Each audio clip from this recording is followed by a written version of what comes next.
You are the only participant in the conference. Recording did not start because your storage is full. Please log in and delete recordings or purchase more storage from your account. All participants are muted and they can unmute themselves.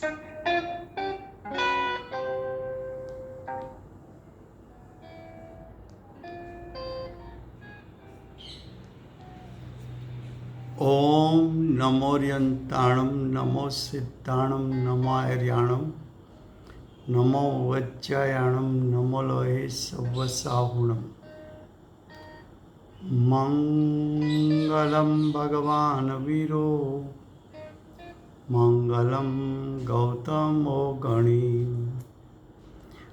मंगलं कुन्दकुन्दार्यो जैनधर्मोऽस्तु मंगलम् ओंकार बिंदु संयुक्तम नित्यं जायन्ति योगिनः कामदं मोक्षदं चैव ओंकाराय नमो नमः अहोपकार जिनवर्नो कुंदनो ध्वनि दिव्यनो जेन कुंद ध्वनि आप्या अहो आ गुरु काहनो तुच्छ ज्ञान त्यानो रंग अमया दर्श रहो ओ शिव पद तक तुझ संग माता हाथ ग्रहो।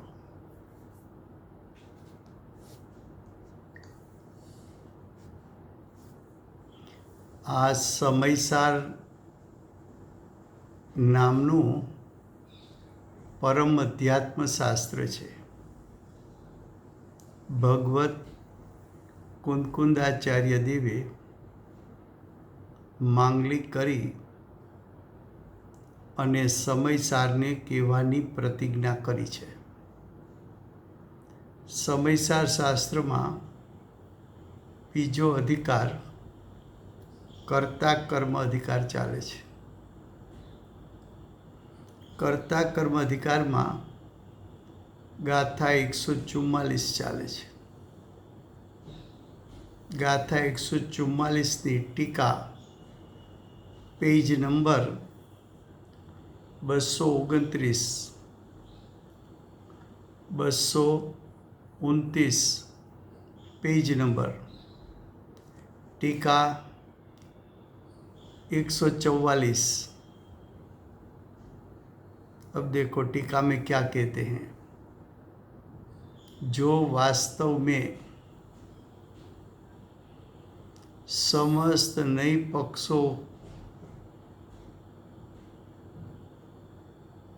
से खंडित नहीं होता है, जिसका समस्त विकल्पों का व्यापार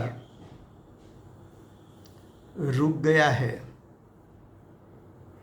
ऐसा ही समयसार है। वास्तव में ये यानी समयसार एक को ही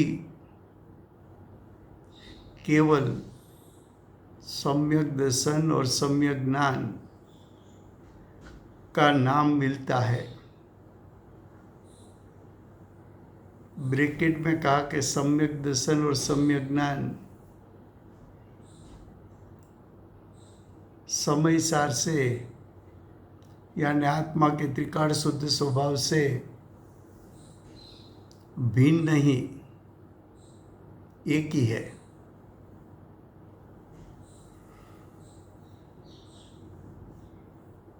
ટીકામાં આચાર્ય ભગવાન શું કહે છે?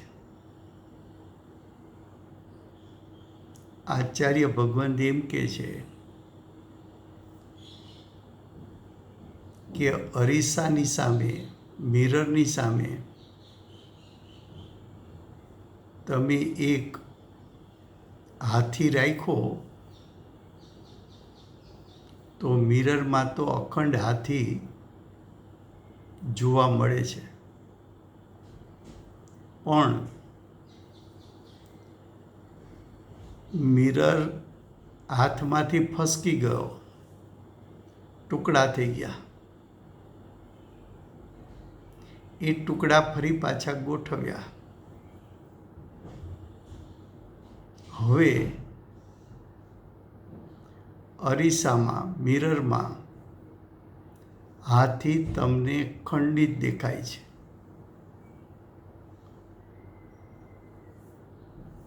તો કે મિરર ખંડિત થયો છે. હાથી તો અખંડ છે. હાથીના કંઈ ટુકડા નથી થયા, હાથીના કંઈ ભેદ નથી થયા. એ દ્રષ્ટાંત થયો. હવે જેની પાસે યુગપદ જ્ઞાન હોય એમાં આત્માનું અખંડ જેવું છે તેવું સ્વરૂપ દ્રવ્ય ગુણ પર્યાય સહિત જણાય. પણ જેની પાસે યુગપદ જ્ઞાન નથી અને ખંડિત જ્ઞાન છે, એ ખંડિત જ્ઞાન દ્વારા આત્માને જાણવા જાય તો અભેદ આત્મા ન જણાય,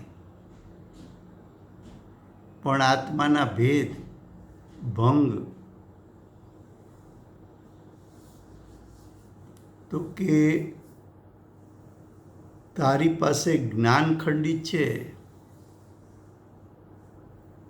માટે તું આત્માને ખંડિત જાણે છે, પણ આત્માનું સ્વરૂપ તો અખંડ અભેદ છે.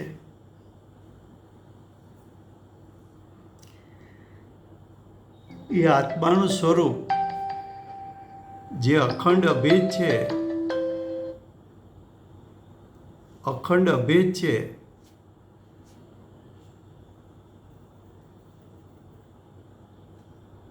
એમાં ભેદ કે ટુકડા થતા નથી.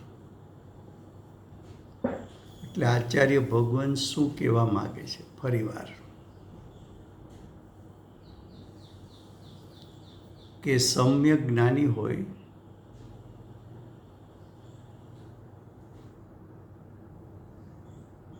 એની પાસે તો ભાવશ્રુત જ્ઞાન છે,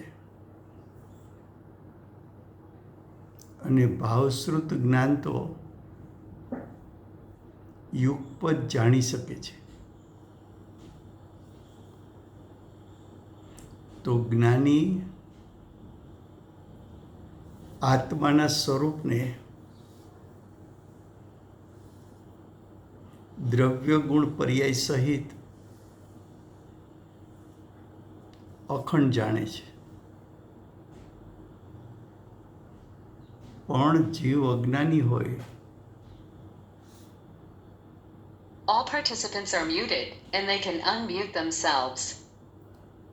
જીવ અજ્ઞાની હોય તો આત્માના સ્વરૂપને ભેદ પાડીને જાણે છે. હવે ત્યાં આચાર્ય ભગવાન શું કહેવા માગે છે? તો કે તારી પાસે અજ્ઞાન દશામાં મતિ જ્ઞાન અને શ્રુત જ્ઞાન છે.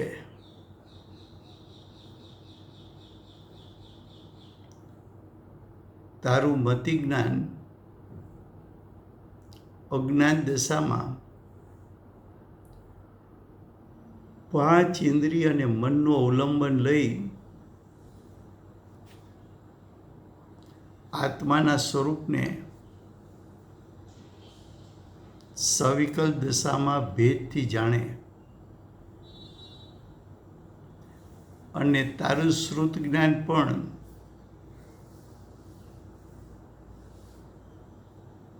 પાંચ ઇન્દ્રિય અને મન એનું અવલંબન લઈ આત્માના સ્વરૂપને ભેદ પાડીને જાણે છે. તો કે ભેદ પાડવા એટલે શું? તો કે અજ્ઞાનીએ જ્ઞાની પાસે સાંભળ્યું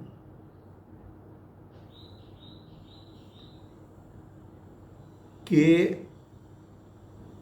શુદ્ધ નહીંનો વિષયભૂત આત્મા એ તો આત્માનો ત્રિકાળ શુદ્ધ સ્વભાવ છે.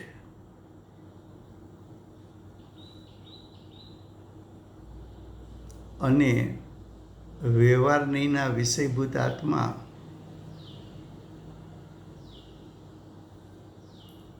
એમાં તો આત્માના ભેદ જણાય છે, ગુણભેદ અને પર્યાય ભેદ. પણ તું ગુણભેદ અને પર્યાય ભેદ જાણવા જઈશ તો આત્માનો અભેદ ત્રિકાળ શુદ્ધ સ્વભાવ ત્યાં સુધી દ્રષ્ટિ અને ઉપયોગ પહોંચશે નહીં. એટલે કે તને આત્માનું ત્રિકાળ શુદ્ધ સ્વરૂપ એના ઉપર દ્રષ્ટિ કે ઉપયોગ નહીં જતા તને આત્માનું અસલ સ્વરૂપ જણાશે નહીં.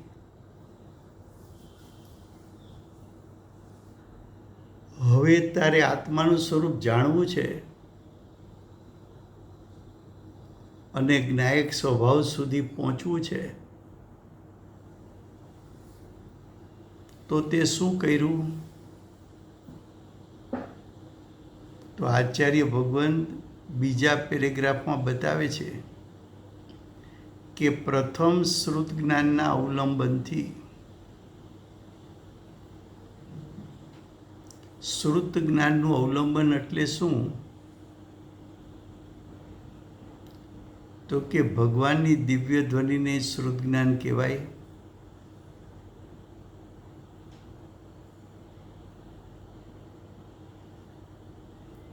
શાશ્વતા 12 અંક 14 પૂર્વ એને પણ દ્રવ્ય શ્રુત કહેવાય. ગણધર દ્વારા રચાયેલા શાસ્ત્રો 12 અંક 14 પૂર્વ એને પણ દ્રવ્ય શ્રુત કહેવાય. આચાર્ય ઉપાધ્યાય સાધુ શ્રાવક શ્રાવિકા અર્જિકા એ લક્ષુલક એને રચેલા શાસ્ત્રો એ પણ દ્રવ્ય શ્રુત કહેવાય. અને જ્ઞાની દ્વારા રચાયેલા શાસ્ત્રો પણ દ્રવ્ય શ્રુત કહેવાય.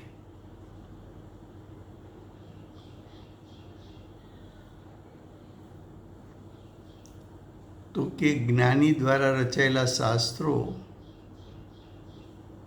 અથવા જ્ઞાનીનો ઉપદેશ એના દ્વારા આત્માનું સ્વરૂપ પ્રથમ જાણવું. હવે કોના દ્વારા તું જાણીશ? તો કે તારી પાસે પણ મતિ જ્ઞાન ને શ્રુત જ્ઞાન જ છે.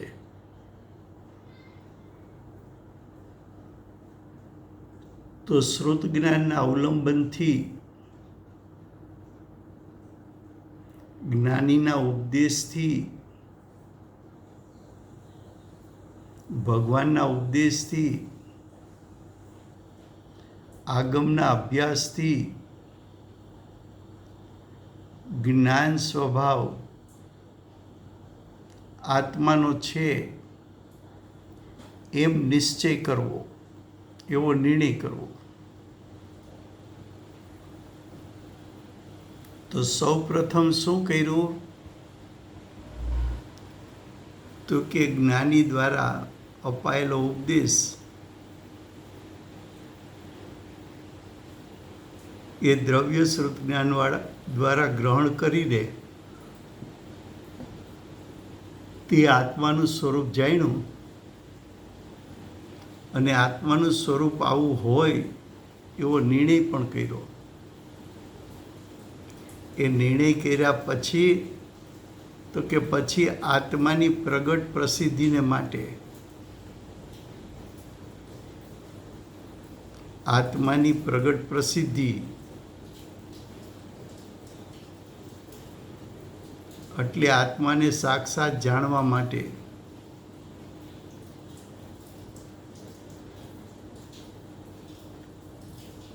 હવે આત્માને સાક્ષાત જાણવો હોય તો શું કરવું પડે?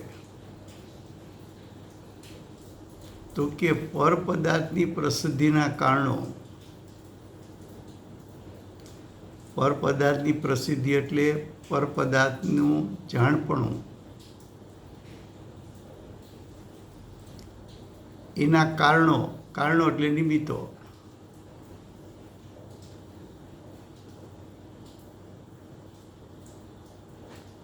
પદાર્થને જાણવા હોય તો તું કોને નિમિત્ત બનાવસ? તો કે ઇન્દ્રિયો દ્વારા, એટલે કે 5 ઇન્દ્રિય દ્વારા.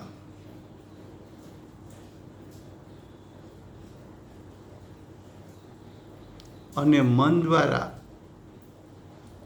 એટલે દ્રવ્ય મન દ્વારા. દ્રવ્ય મન અને 5 ઇન્દ્રિય પર પદાર્થને જાણવામાં નિમિત્ત થાય છે. તો આ 5 ઇન્દ્રિય મન દ્વારા પ્રવૃત્તિ બુદ્ધિઓ એટલે જ્ઞાનની જુદી જુદી અવસ્થાઓ, તે બધીને મર્યાદામાં લાવીને 5 ઇન્દ્રિયને મન દ્વારા તું પર પદાર્થને જાણવા જાસ. હવે તું જે શ્રુત જ્ઞાન 5 ઇન્દ્રિય મન દ્વારા પર પદાર્થને જાણવા જાય છે એવા જ્ઞાનનો તું સંકેલો કરી લે મર્યાદામાં લાવીને.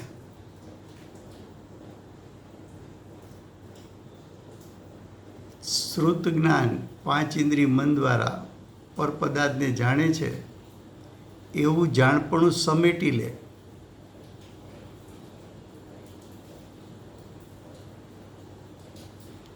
કેમ સમેટી લઉં? તો કે તારો ઉપયોગ પર પદાર્થને જાણવામાં રોકાશે તો સ્વ આત્માને જાણી નહીં શકે.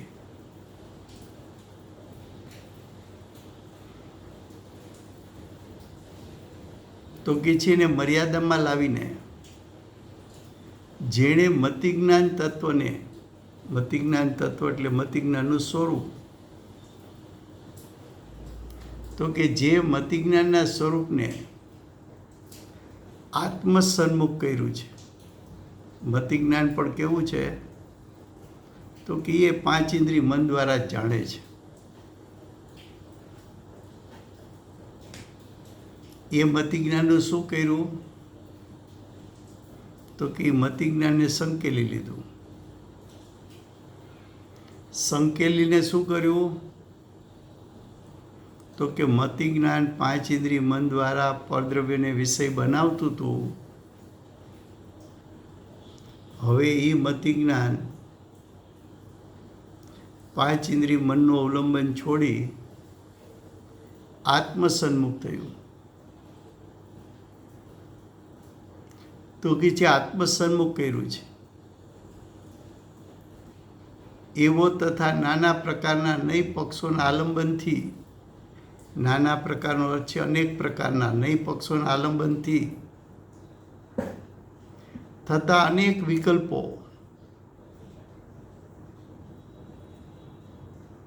અનેક વિકલ્પો એટલે આત્મા કેવો છે? હું એક છું, શુદ્ધ છું, પરિપૂર્ણ છું, સદા આરૂપી છું, જ્ઞાન દર્શનમય છું.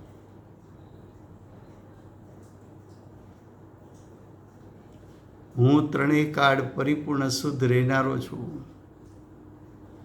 હું તો જ્ઞાયક છું. મારામાં ગુણભેદ નથી, પર્યાયના ભેદ નથી, શક્તિઓના ભેદ નથી, ધર્મોના ભેદ નથી. હું તો અનંત ગુણાત્મક અખંડ એક સત છું. હું અનંત ધર્માત્મક અખંડ એક વસ્તુ છું. હું અનંત શક્તિનો પિંડ એવો એક છું. હું તો પુરુષાર્થનો પિંડ છું. હું તો જ્ઞાનનો પિંડ છું. હું તો સુખનો પિંડ છું. હું તો જ્ઞાન દર્શનમય છું. આવું ચિંતન કર્યું મતિ જ્ઞાન અને શુદ્ધ જ્ઞાન દ્વારા. પણ કે ચિંતન છે ને એ તો મનના સંગમાં થયું. એટલે હજી એને મનનું અવલંબન છૂટ્યું નથી. તો કે જ્યાં સુધી તું મનનું અવલંબન લઈશ ને ત્યાં સુધી મન પરદ્રવ્ય છે. પરદ્રવ્યનું અવલંબન લીધું તો વિકલ્પ ઉત્પન્ન થશે. પણ એ જ મતિ જ્ઞાનને અને એ જ શ્રુત જ્ઞાનને બહારથી સંકેલી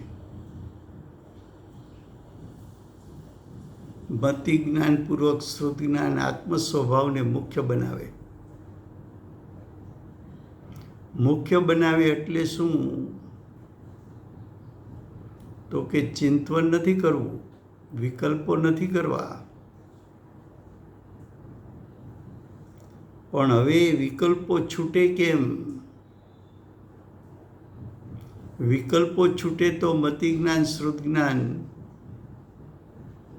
આત્મ સ્વભાવ સન્મુખ થઈ જાય.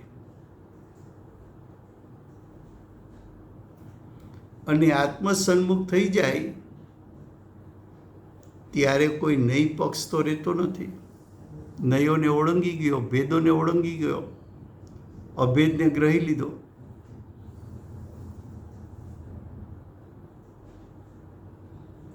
તો કે છે અનેક પ્રકારના નઈ પક્ષો એટલે કે અનેક પ્રકારના આત્મ સંબંધી વિકલ્પો. એ વિકલ્પોનું આલંબન તું છોડતો નથી. ત્યાં અટકીને ઊભો છો.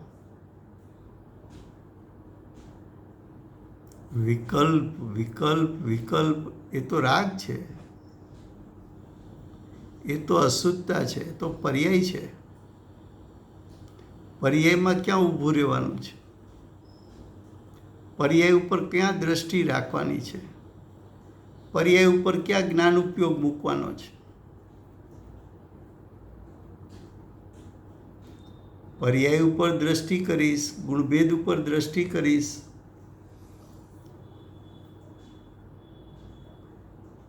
તો તને પાંચ ઇન્દ્રિય મનના અવલંબને મોહ રાગ દ્વેષની ઉત્પત્તિ થશે અને તને અનંત સંસારનું કારણ થશે. તારે આત્માના સ્વરૂપનું ચિંતન કરવું છે કે અનુભવ કરવો છે? તારે રસગુલ્લાનું સ્વરૂપ કેવું છે એ જાણવું છે કે રસગુલ્લા ભોગવવા છે? તારે આત્માનું સ્વરૂપ જાણવું છે કે આત્માનું સ્વરૂપ અનુભવવું છે? અનુભવવા માટે શું કરવું? તો કે વ્યવહાર નહીંનો પક્ષ કે શુદ્ધ નહીંનો પક્ષ બંને છોડવા પડે. પેલો પક્ષ છૂટશે વ્યવહાર નહીંનો. ખરેખર તો છૂટે છે બે એક સાથે. પણ પેલો વ્યવહાર નહીંનો કેમ કીધો? તો કે ચિંતનના કાળમાં ચિંતવનના કાળે, મનન ચિંતવનના કાળે ભેદ તો કે ભેદોનું ચિંતવન નથી. ચિંતવન કોનું છે તો કે અભેદનું. પણ અભેદનું ચિંતવન, ચિંતવની પર્યાય છે. પર્યાયી ભેદ છે. ત્યારે તને ચિંતવનના વિકલ્પમાં ઊભું રહેવું ગમે છે? ચિંતવનનો રાગ તને મીઠો લાગે છે કે હું તો આત્મ સ્વભાવનું ચિંતવન કરું છું? તો કે રાગની ઉત્પત્તિનું કારણ છે.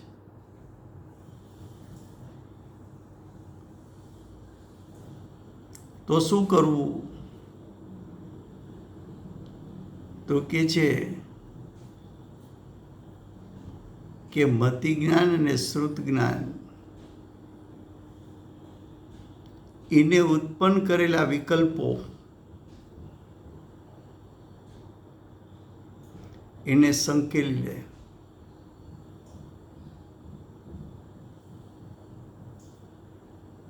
હવે તું 5 ઇન્દ્રિય મનનું અવલંબન છોડ.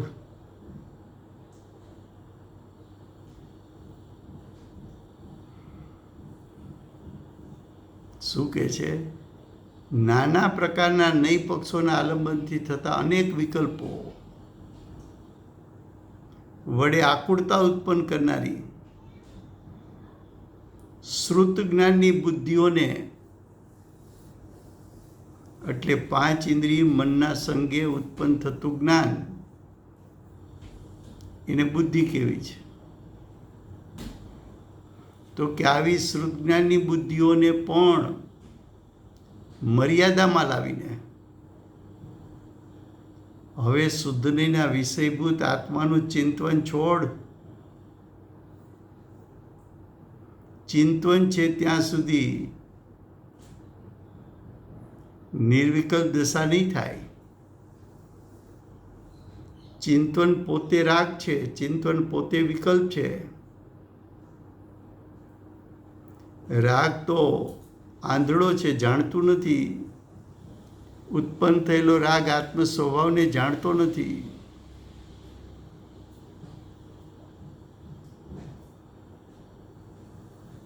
તો કે છે એને મર્યાદામાં લાવ. એટલે કે 5 ઇન્દ્રિય અને મન દ્વારા લાંબા લાંબા ચિંતવનને છોડ. એક પછી એક નવા ચિંતવનને છોડ. વ્યવહારનું ચિંતવન તો એને છોડવા જેવું લાગે છે કે આ ભેદ છે, ગુણભેદ છે, પર્યાય ભેદ છે, એ તો છોડવા જેવું લાગે છે. પણ આત્મ સ્વભાવનું ચિંતવન કરવું એ પણ મારે છોડી દેવું.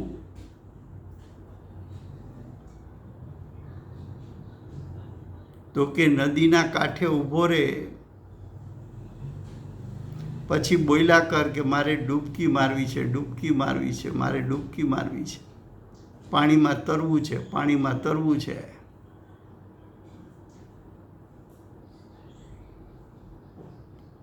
તો કે બોલ્યા કરીશ કે હવે પાણીમાં કૂદકો મારીશ તો પાણીમાં પડીશ.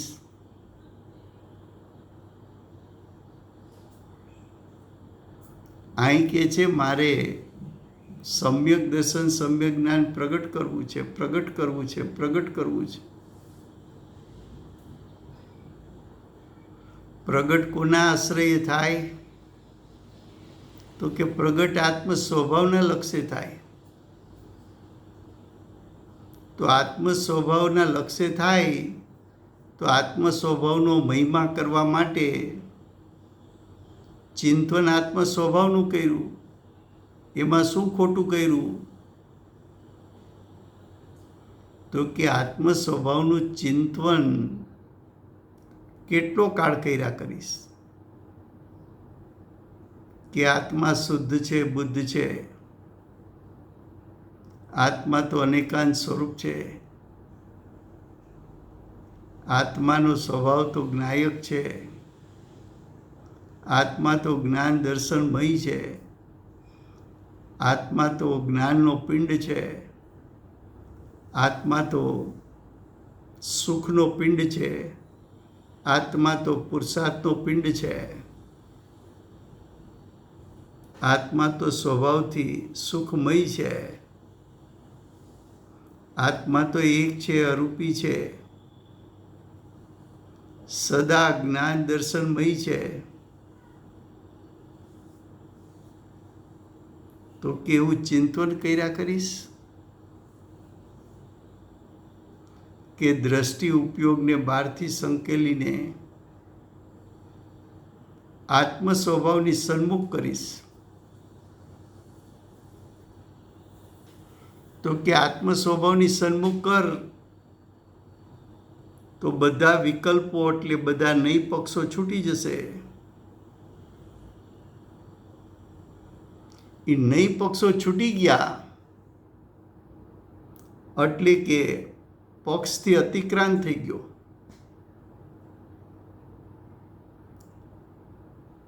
ચિંતનના કાળમાં કાં તો વ્યવહારનીના પક્ષમાં ઊભો છે અને કાં તો નિશ્ચયનીના પક્ષમાં.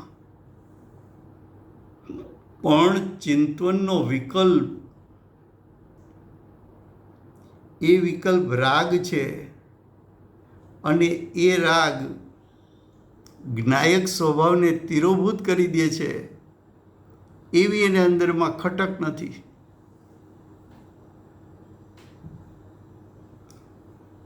મેં જ ઉત્પન્ન કરેલો વિકલ્પ મારા જ જ્ઞાયક સ્વભાવને તિરોભૂત કરે છે, ઢાંકી દે છે. એ જ વિકલ્પમાં આખો જ્ઞાયક છુપાવી દે છે. એટલે તો જ્ઞાયક દ્રષ્ટિમાં આવતો નથી. જ્ઞાયક વર્તમાન જ્ઞાન ઉપયોગમાં પકડી શકતો નથી, કારણ કે તિરોભૂત થયેલો છે.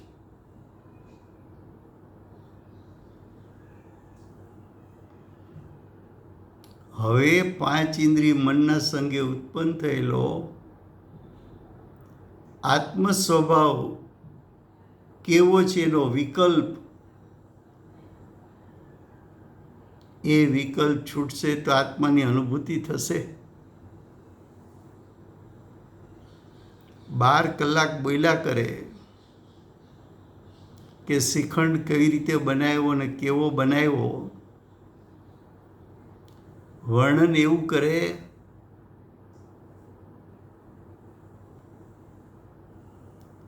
તો કે આ શ્રીખંડ કઈ રીતે બનીને કેવો બન્યો છે તારે બોલવું છે કે અમને શ્રીખંડ ચખાડવો છે? ચાખે પછી શ્રીખંડ કેવો બન્યો છે એનું વર્ણન કરવાની જરૂર છે 12 કલાક?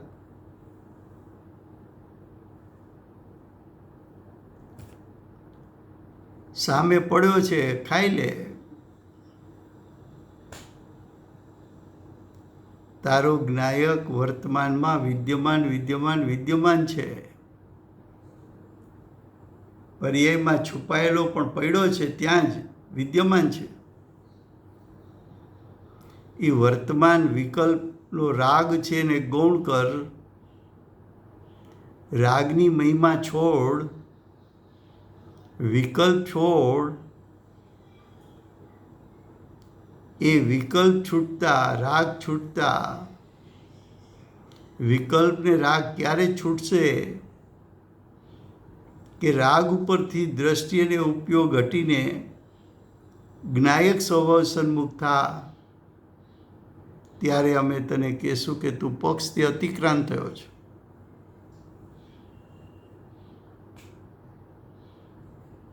હવે તે મતિ જ્ઞાન, શ્રુત જ્ઞાન, જે 5 ઇન્દ્રિય મન દ્વારા બહાર ભમતું હતું, હવે મતિ શ્રુત જ્ઞાનને તે સમેટી લીધું. પણ ત્યાં જ્ઞાન ગુણ તો છે, પરિણમન તો ચાલુ છે. તો દ્રષ્ટિ અને જ્ઞાન ઉપયોગે ભેદોને છોડીને જ્ઞાયક સ્વભાવ સન્મુખ થઈને જ્ઞાયકને દ્રષ્ટિ અને ઉપયોગ વીંટળાઈ જાય છે.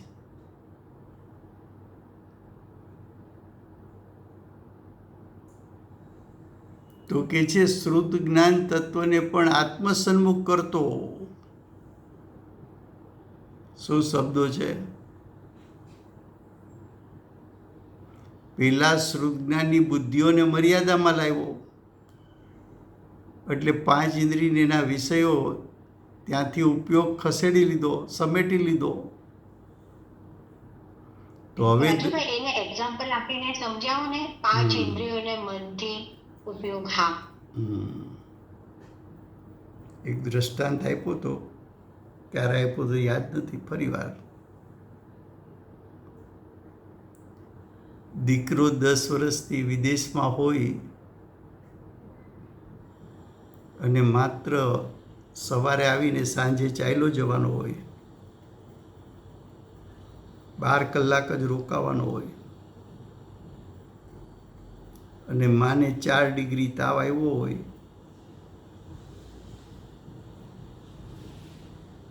તો 4 ડિગ્રી તાવ હોવા છતાં દીકરા પ્રત્યે પ્રેમને કારણે, રાગને કારણે, રુચિને કારણે એ 12 કલાક દીકરા સાથે રહે, વાતો કરે, તો એક વખત તાવને ભૂલી જાય. તો માએ શું કર્યું? તો કે શરીર ઉપરથી ઉપયોગ પલટાવીને દીકરા ઉપર ઉપયોગ મૂક્યો. તો તાવ સંબંધી વિકલ્પો છૂટ્યા કે ન છૂટ્યા? અને ઉપયોગ પલટાવી શકાય કે ન પલટાવી શકાય?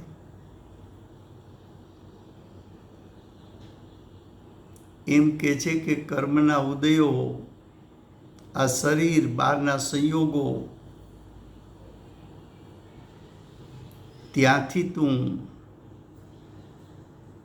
ઉપયોગ છોડાવવા તે શું કર્યું? તો કે ત્યાંથી ઉપયોગ છોડાવવા માટે શ્રુત જ્ઞાનનું અવલંબન લઈ આત્માના સ્વરૂપનું ચિંતન કરવા, સ્વાધ્યાય કરવા બેઠો. તો સ્વાધ્યાય કરતો હોય તો ઘર, બહાર, શરીર, એના વિકલ્પો છોડવા પડે કે સહજ છૂટી જાય? તો કે સહજ છૂટી જાય. તો કે જેમ બહારના 10 પ્રકારના પરિગ્રહ, શરીર, 5 ઇન્દ્રિય, એનું લક્ષ છોડ્યું, પોતે એકાંતમાં બેસીને શાસ્ત્ર સ્વાધ્યાય કરે, તો 5 ઇન્દ્રિયના વિષયો તો એનું લક્ષ છૂટી ગયું. લક્ષ એક જગ્યાએ છે, શાસ્ત્રમાં, શાસ્ત્રના શબ્દોમાં અને એના ચિંતનમાં. પછી તો કે શાસ્ત્રમાં 2 લીટી વાંચી એનું લક્ષ છોડ્યું, આંખ બંધ કરીને ચિંતન કરવા બેઠો. તો 5 ઇન્દ્રિયના વિષયો તો કપાઈ ગયા. એટલે 5 ઇન્દ્રિય અને 5 ઇન્દ્રિયના વિષયોનો વિકલ્પ છૂટી ગયો. હવે ચિંતન ચાલે છે મનના સંગે. મનનું અવલંબન કોને લીધું? તો કે મતિશ્રુત જ્ઞાને. પણ મન છે શું? તો કે 8 પાંખડીથી બનેલું છાતીના ભાગે એક દ્રવ્ય મન છે. જેમ 5 ઇન્દ્રિય દ્વારા 5 ઇન્દ્રિયના નિમિત્તે પરદ્રવ્ય ને વિષય જીવ બનાવી શકે છે, એમ મનના સંગે ભલે પરને વિષય ન બનાવ્યો, ભલે સ્વનું સ્વરૂપનું ચિંતન કર્યું, પણ અવલંબન કોનું છે? તો કે અવલંબન તો દ્રવ્યમનનું છે. દ્રવ્યમન કોણ છે? તો કે અચેતન જડ પૂતગલ છે. તો કે જ્યાં સુધી અચેતન જડ પૂતગલનું લક્ષ છે ત્યાં તારું મતિ જ્ઞાન શ્રુત જ્ઞાન રોકાઈ ગયું. જેમ શરીર ઉપરથી દીકરા ઉપર ઉપયોગ મૂકી શકાય, એમ મનમાંથી ઉપયોગને સંકેલીને આત્મ સ્વભાવ ઉપર ઉપયોગ મૂકી શકાય.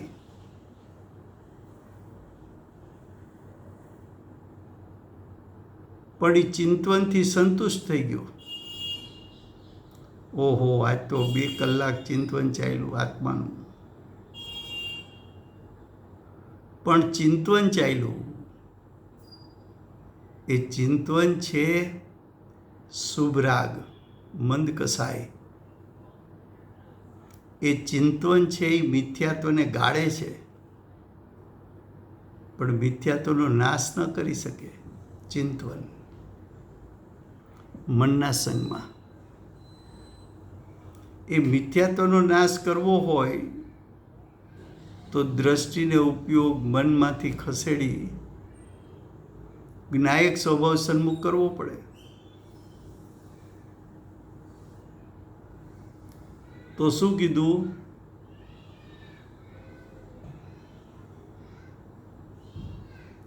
કે શ્રુત જ્ઞાનની બુદ્ધિઓને પણ મર્યાદામાં લાવીને. તો રાજુભાઈ 5 ઇન્દ્રિયો તો હર સમયે બધાને વિષયો તો બનાવ્યા જ કરે છે, તો એને ઉપયોગને પાછો કેવી રીતે લાવવો? કેવી રીતે? આત્મ સ્વભાવનું ચિંતન કરશે એટલે સ્થૂળ વિષયો તો તરત જ છૂટી જવાના.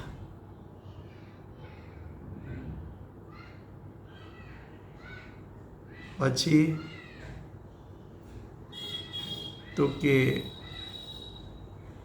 એકાંતમાં બેસીને ચિંતન કરશે તો બાહ્યના 5 ઇન્દ્રિયના વિષયો એનું લક્ષ જતું નથી, તો એ પણ છૂટી જશે. પછી તો કે ચિંતન મનના સંગે કરવું છે, પણ લાંબુ ચાલતું નથી. તો શું કરે? તો કે શાસ્ત્ર સામે રાખે, લીટી 2 લીટી વાંચે શાસ્ત્રમાંથી, પછી એનો અર્થ શું થાય એનું ચિંતન કરે. તો ઉપયોગ થોડી વાર ચિંતનમાં છે, થોડી વાર શાસ્ત્ર સન્મુખ છે.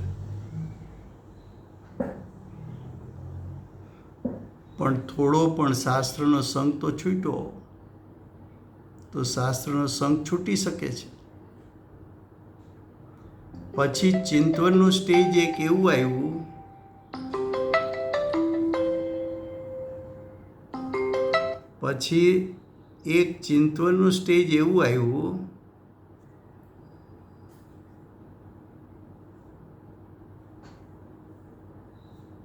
કે હવે શાસ્ત્રનું લક્ષ છોડ્યું. આટલો સમય જે અભ્યાસ કર્યો છે એના આધારે આત્માના સ્વરૂપના ચિંતનમાં લાગ્યો. તો કે શાસ્ત્રનું અવલંબન ભલે છૂટ્યું, પણ હજી મતિ શુદ્ધ જ્ઞાનને દ્રવ્ય મનનું લક્ષ છે. એના નિમિત્તે ચિંતન ચાલે છે. તો ચિંતન ચાલે છે એમાં મંદ કસાયનું વેદન છે, પણ અતિન્દ્રિય જ્ઞાન અતિન્દ્રિય સુખનું વેદન નથી. એવી એને અંદરમાં ખટક રહીએ કે આ ચિંતન હજી છોડવું પડે એમ છે. ચિંતન નહીં છૂટે, મનનો સંગ નહીં છૂટે તો કસાયો મન થશે પણ કસાયો નાશ નહીં પામે.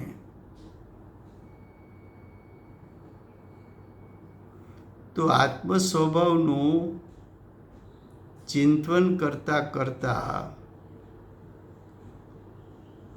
સત્તામાં પડેલા કર્મો એના સ્થિતિ અનુભાગ ઘટતા ઘટતા સર્વઘાતી દેશઘાતી થતા થતા કર્મના ઉદયનું જોર તૂટે છે અને ચિંતન કરતા કરતા એક સમય એવો આવે છે કે સમ્યક દર્શન થયું. કઈ રીતે? તો કે એને આત્મ સ્વભાવની રુચિ લગાડી. આત્મ સ્વભાવની રુચિ લાગી કઈ રીતે? તો કે ચિંતનથી. પણ ચિંતનના કાળે મનનો સંગ છે એનો ખટક છે. ચિંતન પોતે શુભરાગ છે એની ખટક છે. મારે શુભરાગ પણ છોડવાનો છે અને મનનું અવલંબન પણ છોડવાનું છે. તો શું કરવું? તો કે ભાવથી જોરશોરથી આત્માનું સ્વરૂપ ચિંતન કરીશ તો કર્મનું જોર તૂટશે અને આત્મસન્મુખ થવાનું જોર વધશે. અને એક સમય એવો આવે કે આત્મ સ્વભાવ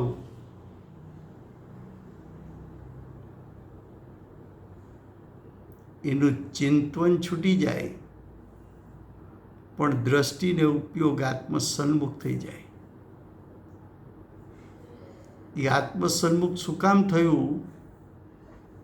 તો કે મંદ કસાયનો ચિંતનનો રાગ હતો એને પણ ઉત્તમ મુમુક્ષુ રાગને રાગ તરીકે જાણે છે. એને મારે હેય કરવો છે, એને મારે છોડવો છે, એને મારે ત્યાગવો છે. પણ એનો ત્યાગ ક્યારે થશે? તો કે હું આત્મ સ્વભાવ સન્મુખ થઈશ ત્યારે થશે. ત્યાગ ન થાય ત્યાં સુધી તો કે ત્યાં સુધી હું ધીરજ રાખીશ, ચિંતન છોડીશ નહીં. હું આત્મ સ્વભાવને પ્રતીત કરવા માટે આત્મ સ્વભાવનું નિર્વિકલ્પ શ્રદ્ધાન કરવા માટે ચિંતન હું ચાલુ રાખીશ. પણ આ ચિંતન છે એનું જ્ઞાન કરીશ. આ ચિંતનનો મંદ કસાય છે એનું જ્ઞાન કરીશ. એ મંદ કસાયમાં રાચવા જેવું નથી એવી હું ખટક રાખીશ. એ ચિંતનનો રાગ પણ છોડવો છે. એ તો દુઃખમય દશા છે, સુખમય દશા નથી.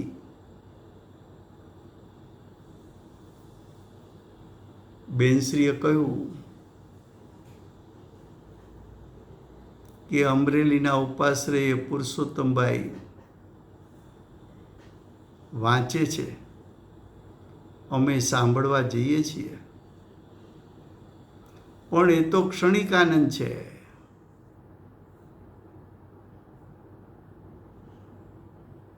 સ્વાધ્યાયમાં જાય પણ છે, સાંભળે પણ છે, જાગ્રત પણ રહે છે કે આ સ્વાધ્યાય સાંભળવો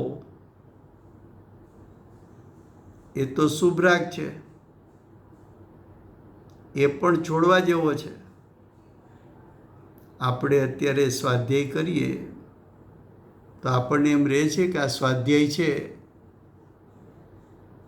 એ રાગ છે, રાગ છોડવા જેવો છે, એવું અંદર થાય છે. એવી ખટક રહે છે. ઉલટાનો આનંદ આવે છે કે ઓહો આજ તો સમજાણું. સમજાણું એ વાત સાચી છે, સારી છે, પણ સાથે સાથે એ સમજમાં આવવું જોઈએ કે આ રાગ છે, વિકલ્પ છે, આ ભેદનું જ્ઞાન છે. હજુ મને સમ્યક દર્શન થયું નથી. સમ્યક દર્શન ન થાય ત્યાં સુધી ચાર ગતિ એનો નાશ થઈ શકતો નથી. આત્મ સ્વભાવનું ચિંતનનો રાગ એ મોક્ષનું મૂળ નથી. મોક્ષનું મૂળ તો સમ્યક દર્શન છે. સમ્યક દર્શન પ્રાપ્ત થાય પછી ધર્મની શરૂઆત થાય. પણ તું તો રાગથી સંતોષાઈ ગયો, રાગથી અટકી ગયો. અમે તો લ્યો 5-6 કલાક આ જ કરીએ છીએ. આ કરીએ છીએ એટલે શું કરો છો? રાગ કરો છો કે અનુભૂતિનો પુરુષાર્થ કરો છો? અનુભૂતિ કરવી છે એ લક્ષ્ય સ્વાધ્યાય કરો છો કે માત્ર શાસ્ત્ર સમજવું છે માટે સ્વાધ્યાય કરો છો?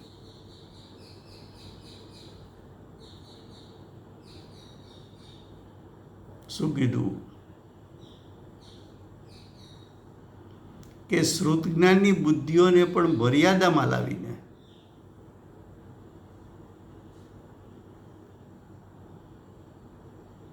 કે છે એ વિકલ્પો સંકેલી લે.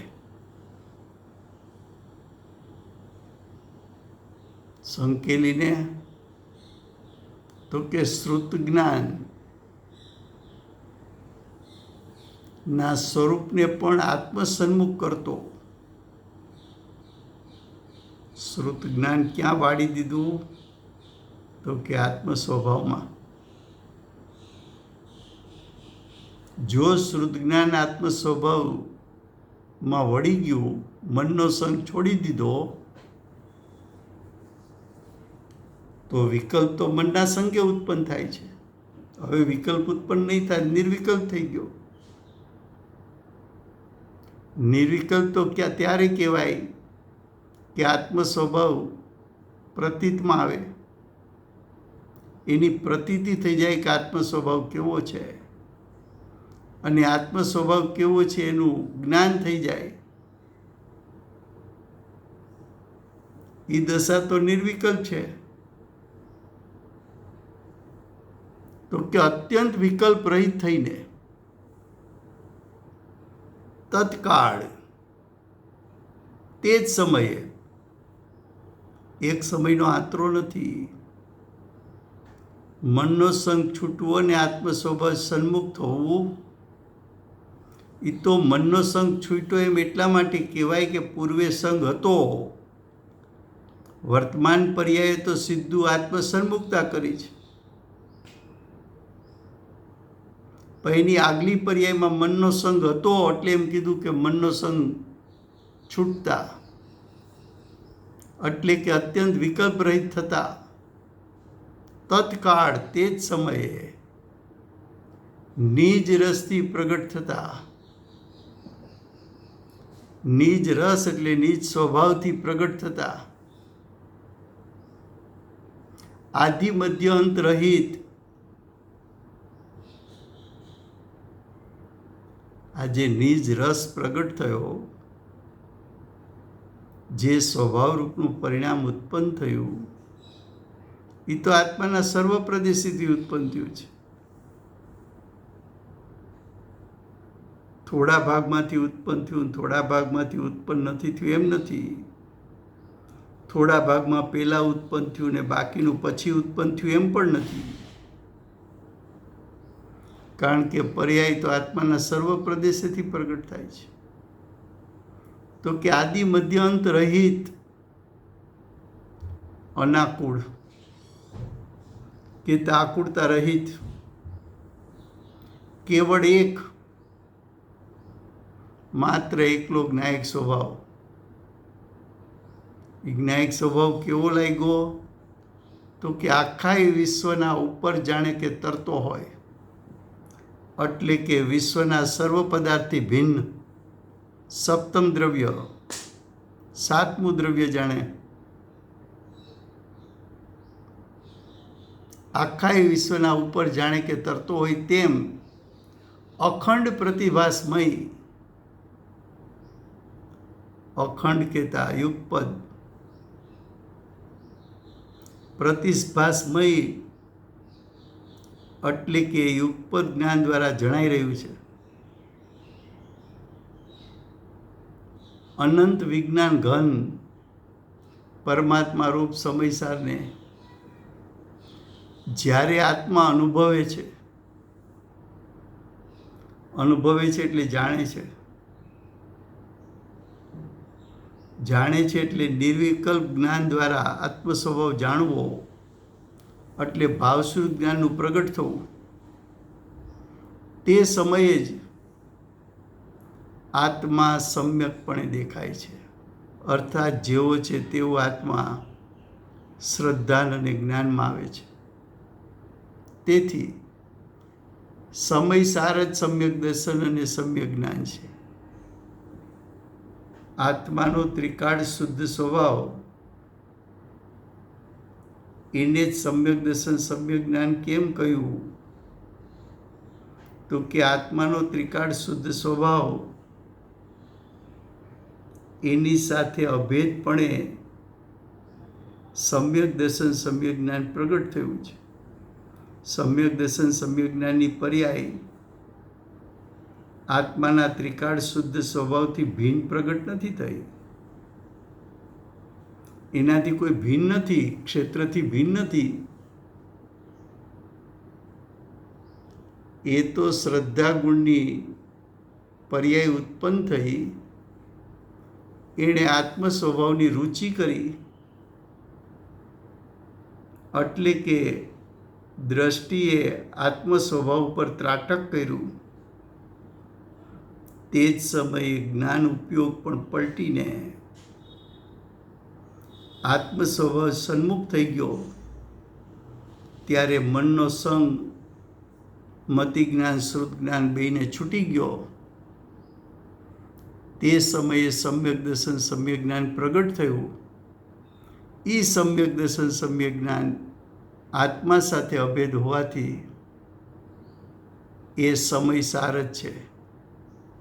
એ આત્માનું સ્વરૂપ છે, એ આત્માનું સ્વાભાવિક સ્વરૂપ છે સમ્યક દર્શન સમ્યક જ્ઞાન. માટે કાંઈ આત્માનો સ્વભાવ અને સમ્યક દર્શન જ્ઞાન વચ્ચે કોઈ ક્ષેત્ર ભેદ નથી. આચાર્ય ભગવંતે બધું છોડાયું. છેલ્લે 5 ઇન્દ્રિયને મનથી થતું ચિંતન, એમાં 5 ઇન્દ્રિય છોડાવી, પછી મનનો સંગ પણ છોડાયો. તો તું આત્મસન્મુખ થઈ શકે. તો તારે આત્મસન્મુખ થવું હોય તો ધીરજ ક્યાં સુધી જોઈએ? પુરુષાર્થ ક્યાં સુધી જોઈએ? તો કે જ્યાં સુધી મતિશ્રુત જ્ઞાનનો ઉપયોગ મનથી પણ સંકેલાઈને એ મતિશ્રુત જ્ઞાન આત્મ સ્વભાવ સન્મુખ ન થાય અને દ્રષ્ટિ પણ આત્મ સ્વભાવ સન્મુખ ન થાય, ત્યાં સુધી સમ્યક દર્શન સમ્યક જ્ઞાન પ્રગટતા નથી. તો બધા ભેદનું લક્ષ છોડ, ગુણભેદ હોય કે પર્યાય ભેદ હોય, બહારના વિષયોનું અવલંબન છોડ, 5 ઇન્દ્રિયના વિષયોનું અવલંબન છોડ, મનના સંગે ઉત્પન્ન થતા વિકલ્પને છોડ, દ્રવ્ય મનનો સંગ છોડ, બધેથી દ્રષ્ટિ ઉપયોગ સંકેલી આત્મ સ્વભાવ સન્મુખ કર, તો સમ્યક દર્શનની પ્રાપ્તિ થશે. લ્યો, સમય થયો છે. હવે કાલે એવું નથી, સવારે પણ નથી અને સાંજે પણ નથી. પછી 7 તારીખથી આપણે સોનગઢ 5 દિવસ છે, તો આપણે કાલની ને પરમ દિવસે ચાલુ રાખવું છે કે સીધું 12 તારીખે શરૂ કરવું છે? રાજુભાઈ 12 તારીખે ચાલુ કરીએ, કારણ કે બધા સોનગઢ તરફ પ્રયાણ કરશે હવે. હા હા હા. તો અને ભલે 12 તારીખથી આપણે પુણ્ય પાપ અધિકાર શરૂ કરશું. સમય થયો છે. भाई कल सवेरे का प्रवचन सार भी नहीं हो पाएगा? ના, કલ નહીં હોગા. कोई बात कोई बात. હા. વર્તમાન 24ના આખરી તીર્થંકર બાલ બ્રહ્મચારી મહાવીર ભગવાનનો જય. મહાવિદ્ય ક્ષેત્રે બિરાજતા પ્રથમ તીર્થંકર, ધર્મ ધુરંધર, અનંત ચતુષ્ટયના ધારક, દિવ્યધ્વનિના દાતાર, શાસન ઉપકારી શ્રી સિમંદર ભગવાનનો જય. કડીકાળ સર્વજ્ઞ કેવળ જ્ઞાનની તળેટીમાં બેઠેલા મા સમર્થ આચાર્ય, આગમના રચયિતા ભગવત શ્રી કુંદકુંદાચાર્ય દેવનો જય. વર્તમાન કાળે જ્ઞાતા દ્રષ્ટાનું સ્વરૂપ દર્શાવનાર, તીર્થના નાયક, તીર્થના સ્થાપક, તીર્થના પ્રવર્તક, પરમ કૃપાળુ શ્રી સદગુરુદેવનો જય. પૂજ્ય ગુરુદેવના શિષ્યમાં શિરોમણી, પૂજ્ય ગુરુદેવનો નવભાવ બતાવનાર, સ્વાનુભવયુક્ત, જાતિસ્મરણ જ્ઞાનયુક્ત પ્રસમમૂર્તિ ભગવતી માતનો જય. સમ્યક દર્શનની પ્રાપ્તિમાં નિમિત્તરૂપ સર્વ જીનવાણી માતનો જય. પૂજ્ય ગુરુદેવ અને માતાજીની સાધના ભૂમિ સુવર્ણપુરી ધામનો જય. સુવર્ણપુરી ધામમાં બિરાજતા સર્વે દેવશાસ્ત્ર ગુરુ ભગવંતનો જય હો. વર્તમાન ગુરુ અને ભવિષ્યના તીર્થંકર શ્રી સૂર્યકૃતિનાથ ભગવાનનો જય હો. શ્રી સૂર્યકૃતિનાથ ભગવાનના સમવસરણના મુખ્ય ગણધર દેવેન્દ્ર કૃતિનાથ ભગવાનનો જય હો. પરમ દિગંબર જૈન ધર્મનો જય હો.